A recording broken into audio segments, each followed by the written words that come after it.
This is the Epic of Gilgamesh, the standard Babylonian version of Sinleki Unini, called the Shanakba Imuru, He Who Saw the Deep.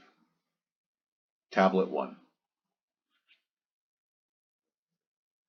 He who saw the deep, the country's foundation, who knew, was wise in all matters.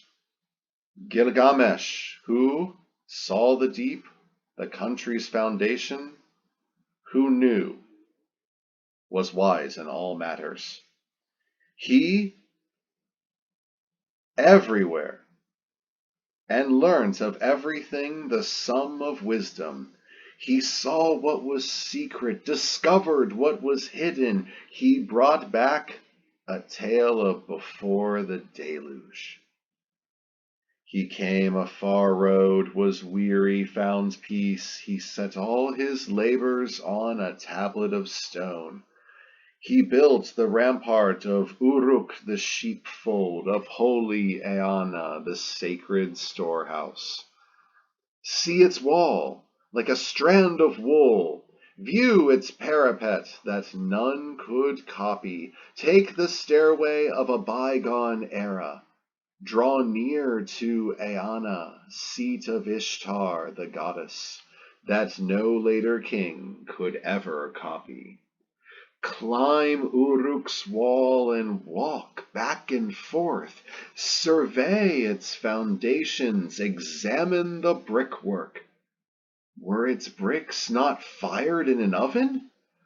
Did the 7 sages not lay its foundations? A square mile is city, a square mile date grove, a square mile is clay pit, half a square mile the temple of Ishtar, 3 square miles and a half is Uruk's expanse. See the tablet box of cedar, release its clasp of bronze, lift the lid of its secret, pick up the tablet of lapis lazuli and read out the travails of Gilgamesh, all that he went through. Surpassing all other kings, heroic in stature, brave scion of Uruk, wild bull on the rampage. Going at the fore, he was the vanguard. Going at the rear, one his comrades could trust. A mighty bank protecting his warriors, a violent flood wave smashing a stone wall. Wild bull of Lugalbanda, Gilgamesh, the perfect in strength, suckling of the august wild cow, the goddess Ninsun, Gilgamesh the tall, magnificent and terrible, who opened passes in the mountains, who dug wells on the slopes of the uplands, and crossed the ocean, the wide sea, to the sunrise, who scoured the world ever searching for life, and reached through sheer force Utanapishti, the distant, who restored the cult's centers destroyed by the deluge, and set in place for the people the rights of the cosmos. Who is there can rival his kingly standing and say like Gilgamesh, "It is I am the king"? Gilgamesh was his name from the day he was born, 2/3 of him God and 1/3 human. It was the lady of the gods drew the form of his figure, while his build was perfected by divine Nudimmud. A triple cubit was his foot, half a rod his leg, 6 cubits was his stride. Cubits the front part of his His cheeks were bearded like those of the hair of his head grew thickly as barley. When he grew tall, his beauty was consummate. By earthly standards he was most handsome. In Uruk the sheepfold he walks back and forth like a wild bull lording it, head held aloft. He has no equal when his weapons are brandished. His companions are kept on their feet by his contests. The young men of Uruk he harries without warrant. Gilgamesh lets no son go free to his father. By day and by night his tyranny grows harsher. Gilgamesh, the guide of the teeming people. It is he who is shepherd of Uruk the sheepfold. But Gilgamesh lets no daughter go free to her mother. The women voice their troubles to the goddesses. They brought their complaint before them. Though powerful, preeminent, expert, and mighty, Gilgamesh lets no girl go free to her bridegroom, the warrior's daughter, the young man's bride. To their complaint the goddesses paid heed. The gods of heaven, the lords of initiative, to the god Anu they spoke. A savage wild bull you have bred in Uruk the sheepfold. He has no equal when his weapons are brandished. His companions are kept on their feet by his contests. The young men of Uruk he harries without warrant. Gilgamesh lets no son go free to his father. By day and by night his tyranny grows harsher. Yet he is the shepherd of Uruk the sheepfold, Gilgamesh the guide of the teeming people. Though he is their shepherd and their protector, powerful, preeminent, expert, and mighty, Gilgamesh lets no girl go free to her bridegroom. The warrior's daughter, the young man's bride, to their complaint the god Anu paid heed. Let them summon Aruru the Great One. It was she created them, mankind so numerous. Let her create the equal of Gilgamesh, one mighty in strength, and let him vie with him, so Uruk may be rested. They summoned Aruru, the Great One. You, Aruru, created mankind, now fashion what Anu has thought of. Let him be a match for the storm of his heart. Let them vie with each other, so Uruk may be rested. The goddess Aruru heard these words. What Anu had thought of, she fashioned within her. The goddess Aruru, she washed her hands, took a pinch of clay, threw it down in the wild.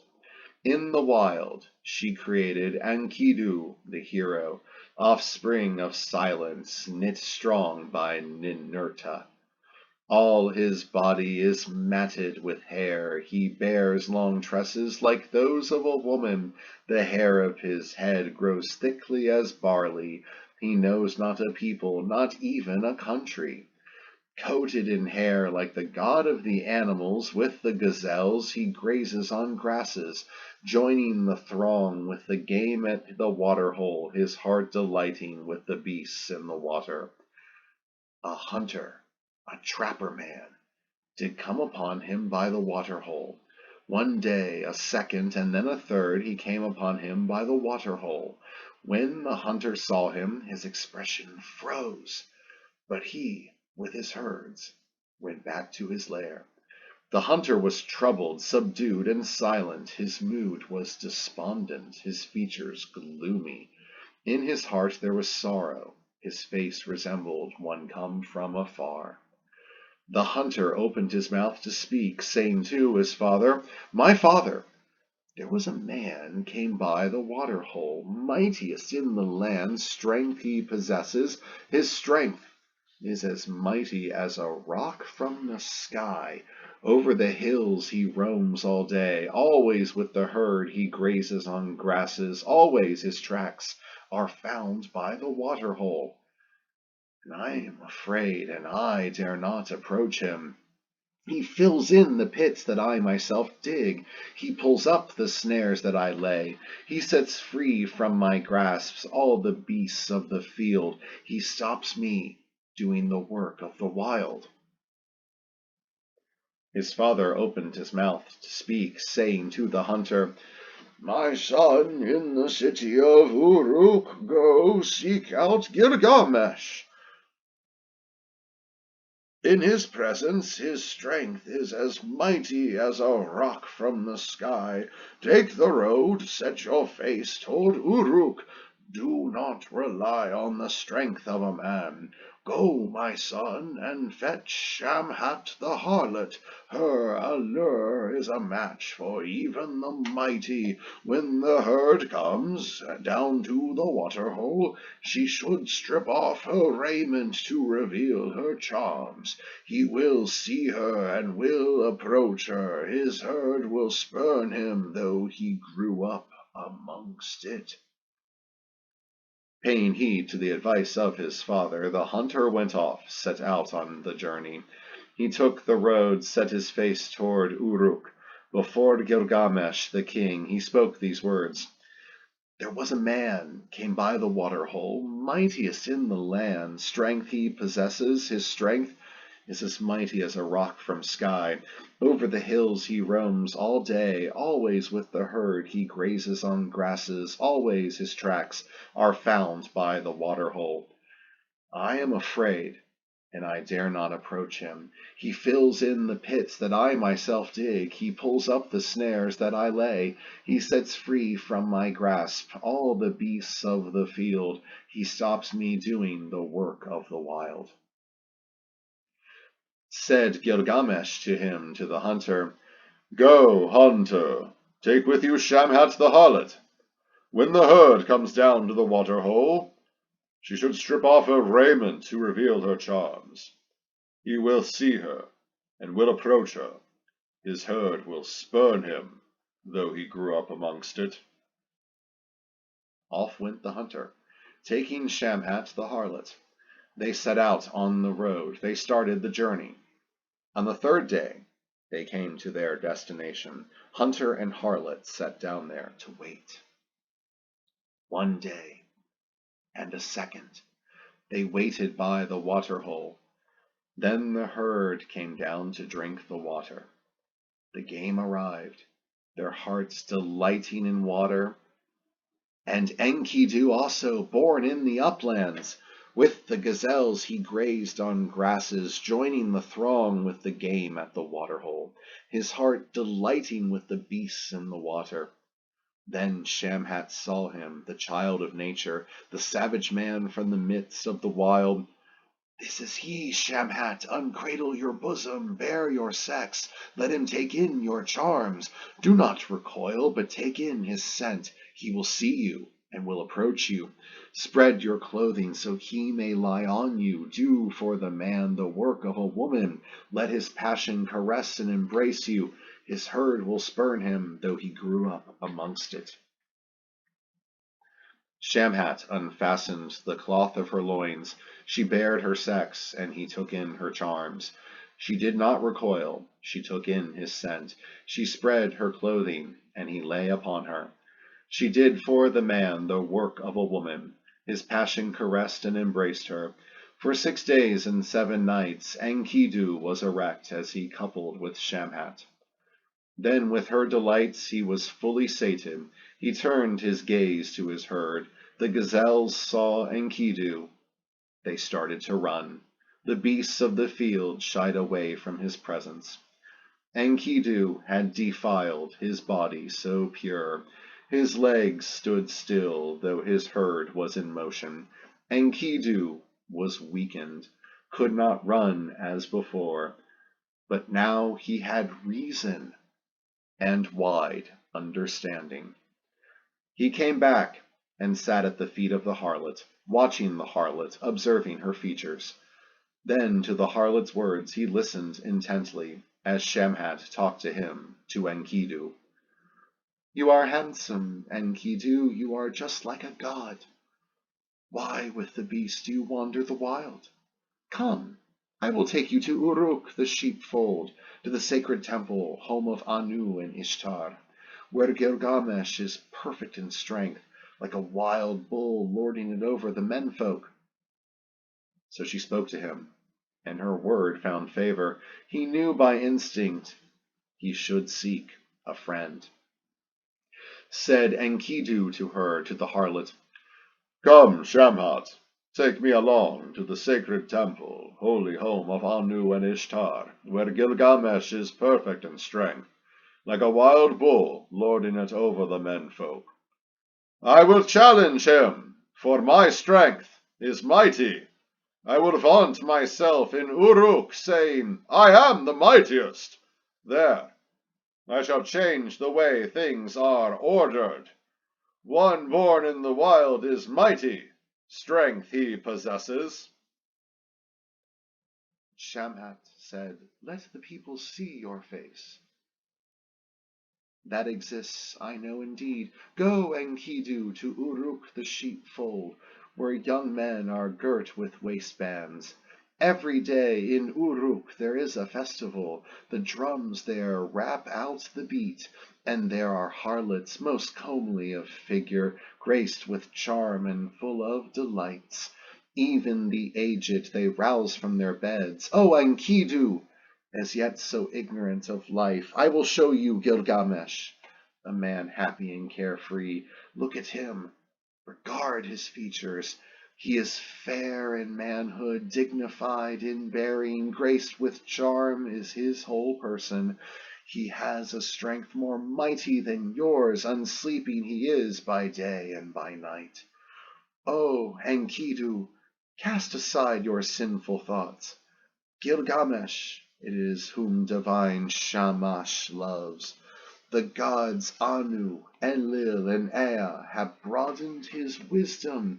Before you even came from the uplands, Gilgamesh in Uruk was seeing you in dreams. Gilgamesh rose to relate a dream, saying to his mother, O mother, this is the dream I had in the night. The stars of the heavens appeared above me, like a rock from the sky. One fell down before me. I lifted it up, but it weighed too much for me. I tried to roll it, but I could not dislodge it. The land of Uruk was standing around it. The land was gathered about it. A crowd was milling about before it. The menfolk were thronging around it. Like a babe in arms, they were kissing its feet. Like a wife, I loved it, caressed and embraced it. I lifted it up, set it down at your feet, and you, O mother, you made it my equal. The mother of Gilgamesh was clever and wise, well versed in everything. She said to her son, Wild cow Nisun was clever and wise, well versed in everything. She said to Gilgamesh, The stars of heaven appeared above you.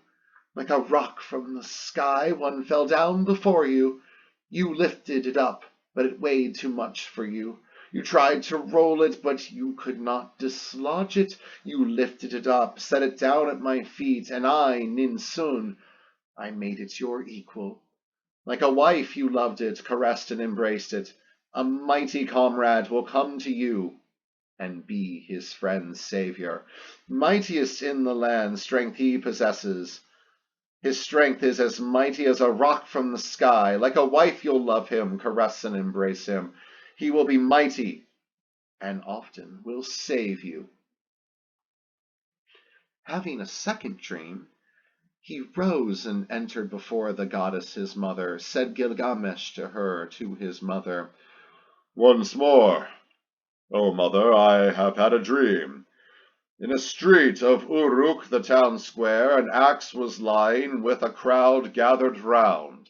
The land of Uruk was standing around it, the country was gathered about it. A crowd was milling about before it, the menfolk were thronging around it. I lifted it up and set it down at your feet. Like a wife I loved it, caressed and embraced it, and you, O mother, you made it my equal. The mother of Gilgamesh was clever and wise, well versed in everything. She said to her son, Wild Cow Ninsun was clever and wise, well versed in everything. She said to Gilgamesh, My son, the axe you saw is a friend. Like a wife you'll love him, caress and embrace him, and I, Ninsun, I shall make him your equal. A mighty comrade will come to you and be his friend's savior. Mightiest in the land, strength he possesses. His strength is as mighty as a rock from the sky. And said Gilgamesh to her, to his mother, May it befall me, O mother, by counselor Enlil's command. Let me acquire a friend to counsel me. A friend to counsel me I will acquire. So did Gilgamesh see his dreams.